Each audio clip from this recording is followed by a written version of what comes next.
Assalamualaikum warahmatullahi wabarakatuh. Apa yang harus dilakukan sambil menunggu pengumuman SBMPTN? Perlukah menyiapkan cadangan untuk jaga-jaga bila gagal di SBMPTN atau bahkan mandiri? Simak videonya ya. Sebelum pendaftaran seleksi jalur internasional keburu ditutup.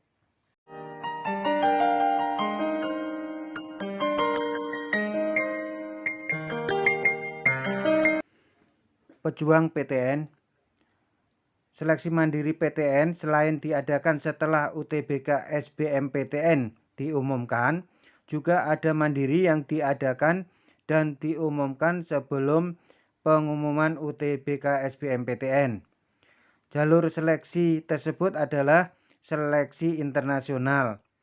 Berikut adalah PTN yang membuka jalur internasional: ITB, UGM, Undip, UNER, IPB, UI lewat KKI ya, UB, Unpad.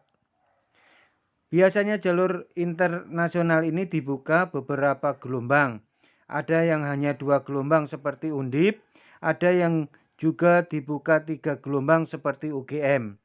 Bagi kalian yang kemampuan Inggrisnya bagus dan kondisi finansial orang tua kuat, bolehlah mencoba jalur ini daripada harus kuliah di luar negeri.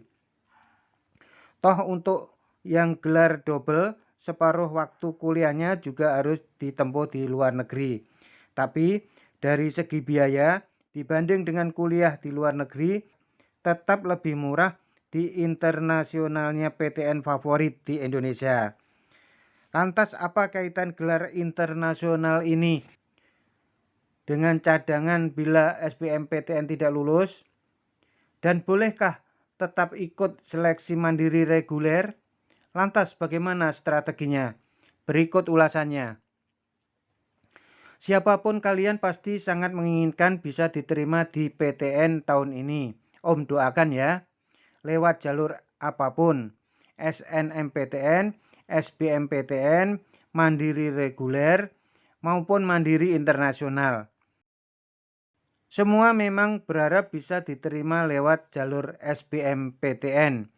Sayangnya, kuota SBMPTN tidak mampu menampung seluruh pejuang PTN. Itu sebabnya disediakan jalur seleksi mandiri tiap-tiap PTN. Kalau sampai masuk ke seleksi jalur mandiri, memang suasana batinnya sudah terasa sangat berbeda. Meskipun kuota mandiri juga masih lumayan, terutama untuk PTN yang berbadan hukum. Muncul rasa kian khawatir jangan-jangan di jalur mandiri pun tidak akan lolos. Ditambah lagi teman-teman kalian yang sudah tenang diterima di SNMPTN dan SBMPTN. Teman seperjuangan pun kian sedikit. Rasa stres pun tak jarang menghinggapi, baik oleh para pejuang PTN maupun kedua orang tuanya. Untuk itu, harus ekstra hati-hati dalam menentukan pilihan prodi di seleksi mandiri. Cukuplah pengalaman penentuan jurusan atau prodi di SNMPTN atau SBMPTN sebagai pelajaran yang sangat berharga, yaitu tidak realistis dan emosi dalam menentukan prodi. Itulah sebenarnya penyebab utama kegagalan di SNMPTN maupun di SBMPTN. Mungkin bisa dimaklumi ya, karena SBMPTN belum tahu skor UTBK saat memilih jurusan. Tapi di seleksi mandiri modalnya di banyak PTN adalah nilai atau skor UTBK. Jadi tidak lagi ada alasan salah dalam menentukan jurusan atau prodi. Seleksi mandiri ini pertahanan terakhir loh ya. Pertahanan terakhir diterima tidaknya di PTN tahun ini. Kembali soal perlukah menyiapkan cadangan? Menurut Om sangat perlu. Setidaknya untuk mengurangi beban mental atau stres. Cadangannya di PTS ya Om? Bukan, tetap di PTN. Kok bisa Om? Ya bisa, ikutlah seleksi jalur internasional seperti Om sebut di atas. Ada beberapa keuntungan kalian ikut jalur internasional PTN, meskipun gagal atau tidak diterima di jalur itu. Yang pertama, persaingan di jalur internasional tidak terlalu ketat dibanding SBMPTN, bahkan dibanding mandiri reguler. Hanya mereka yang Inggrisnya bagus dan ekonomi orang tuanya kuat yang akan mendaftar. Kedua, tes tahun lalu juga tahun ini banyak yang daring jalur internasional ya. Tidak harus datang ke kampus, jadi lumayan hemat. Karena tes seleksi internasional itu 2 hari. Hari pertama tes tertulis dan hari kedua diskusi kelompok dan wawancara. Pakai bahasa Inggris tentunya. Hampir semua PTN yang mengadakan seleksi internasional seperti itu.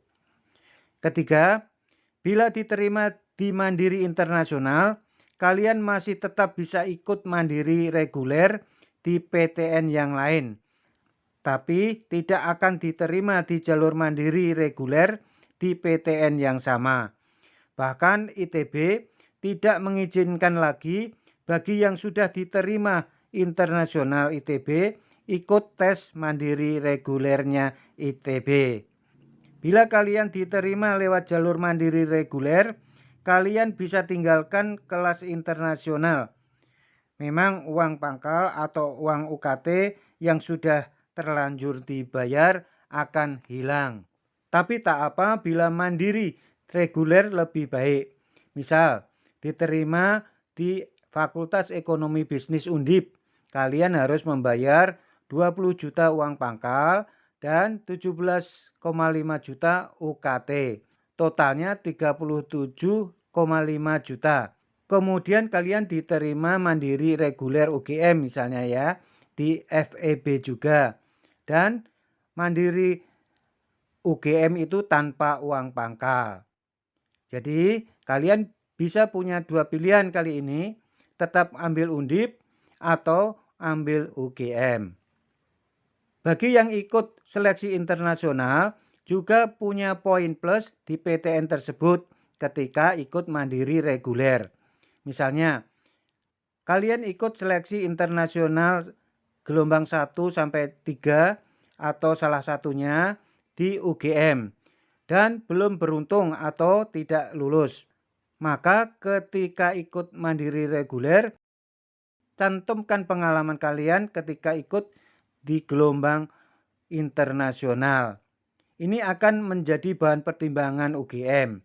UGM tahu meski tidak diterima di jalur internasional, bukan berarti kalian tidak layak di reguler. Apalagi tes internasional kan ada wawancaranya, jadi UGM tahu persis siapa kalian. Apalagi pula bahasa Inggris kalian bagus dibanding dengan teman kalian yang hanya ikut seleksi mandiri reguler.